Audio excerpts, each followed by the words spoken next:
Hey friends, welcome back to another Budget With Me video. Today I'm going to be sharing my October 2023 budget with me using the budget by paycheck method and a zero-based budget. Now I am paid on a bi-weekly basis, so this budget with me video, I'm going to be budgeting for my October paycheck number 1, and it's actually going to carry me through the first week of October.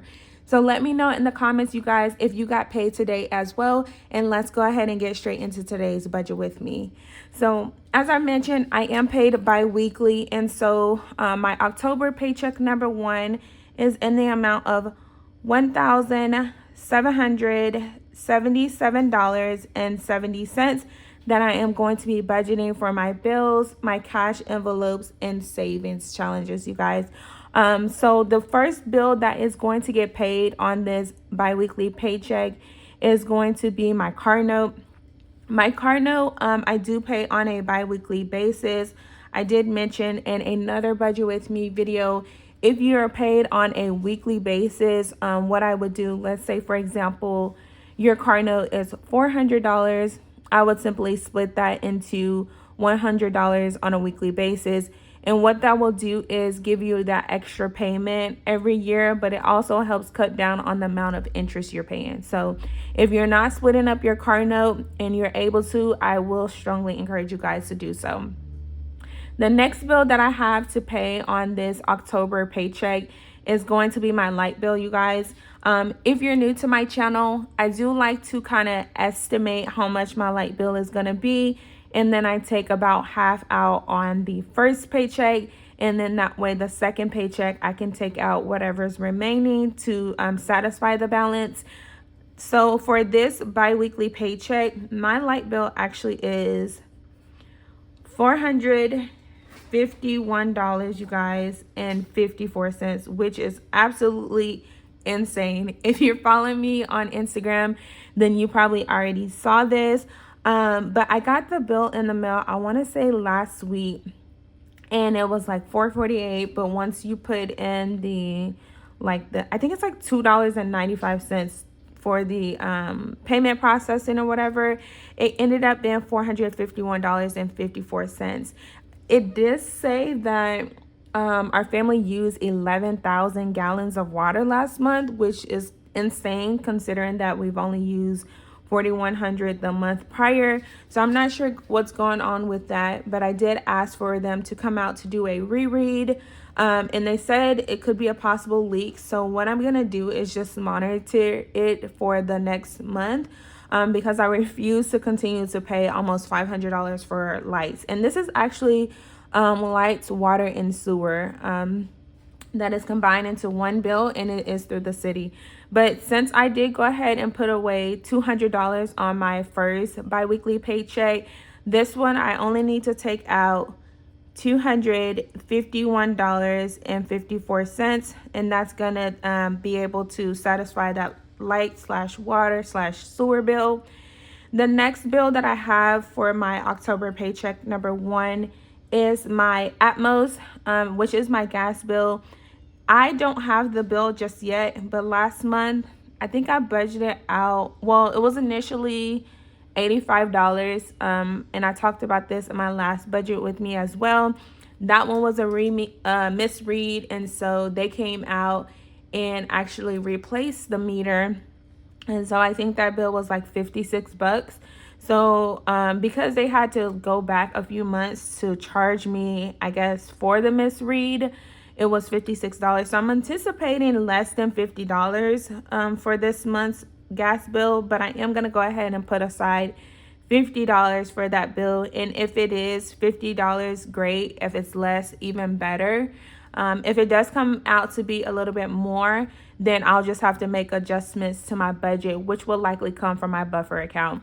And then the last bill that I actually have on this bi-weekly paycheck is my Apple Music, which is $6.48. And that is going to take care of my bills for this October paycheck number 1.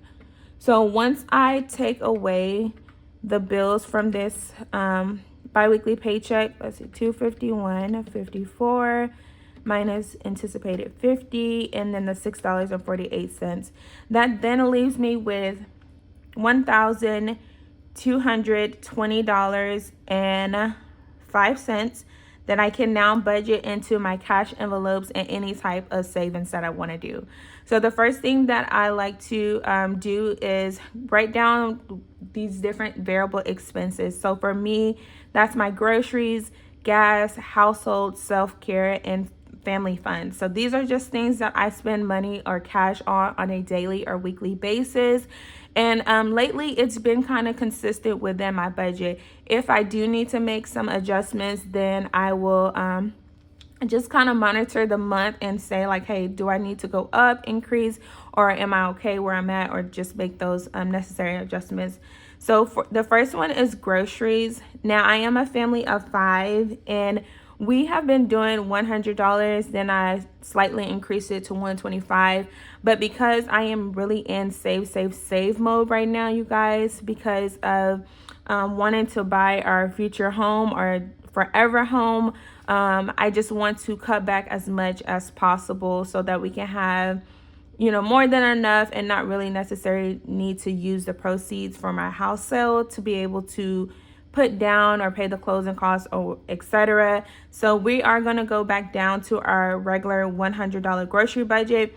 And since it is my week to do groceries, you guys, hold me accountable to this. I will post our meal plan because like I said, I am trying to be more intentional with our spending so that we can just set ourselves up for the changes that are going to come in the next few months. And then the next one is my gas. Now, this is for my vehicle gas, and then I'm budgeting out $60, which I have been. I work from home, so one fill up per biweekly pay period tends to be enough, as long as I'm not driving or commuting a lot. And lately, I just have not been doing that, so that hasn't even been an issue.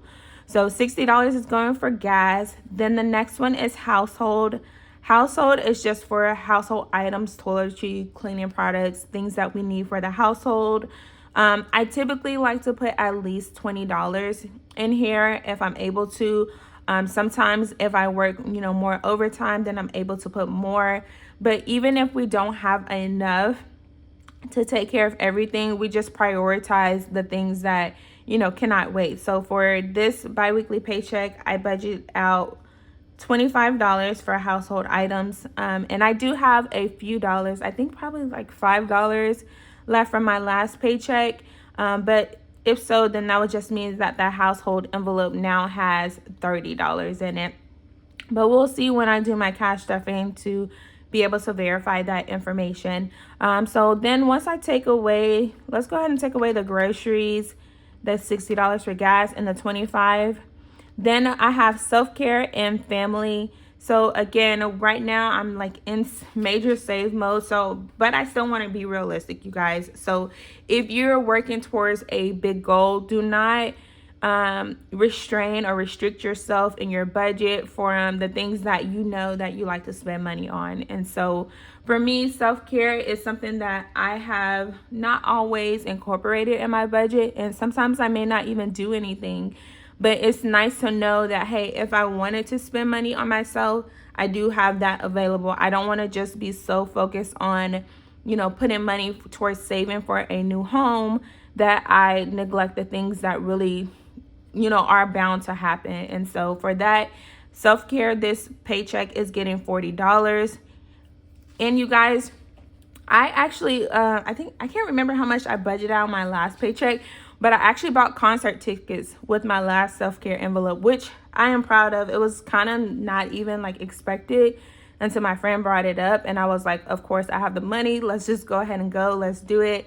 And so I'm excited for that concert that's coming up in November. $40 again from this October paycheck.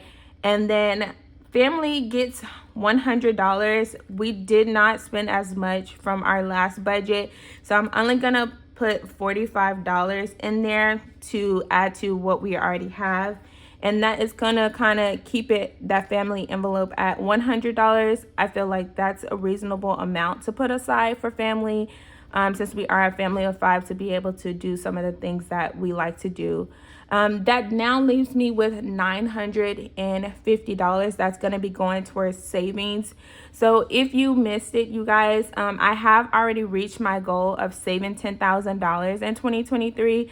I'll make sure to link that in the comments as well if you guys have missed that video. But it was in my month 8 update where I actually reached my goal. And ultimately, I'm just going to continue to save as much as we can for this future home. So because I have so much left over, I am going to be prioritizing my home savings. But I also want to continue to put a little bit aside for sinking funds. Now, with my sinking funds, I'm only going to be really focusing on my kids, like vacation, date night, car maintenance.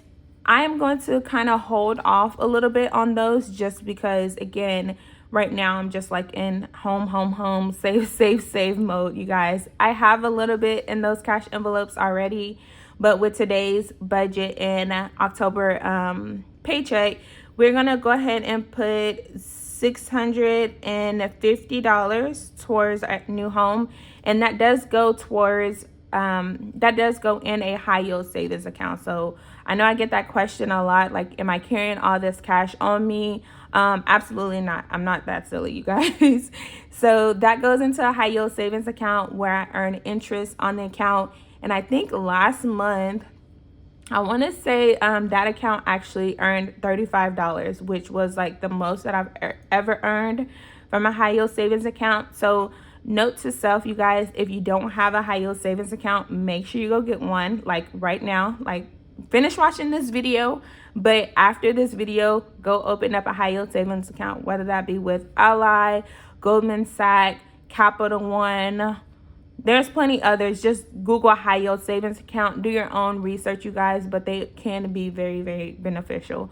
And then once we have that $650 gone, we're then left with $300. And like I said, that is all going to go strictly to my 3 children that we do have. Now that does bring us down to a zero-based budget.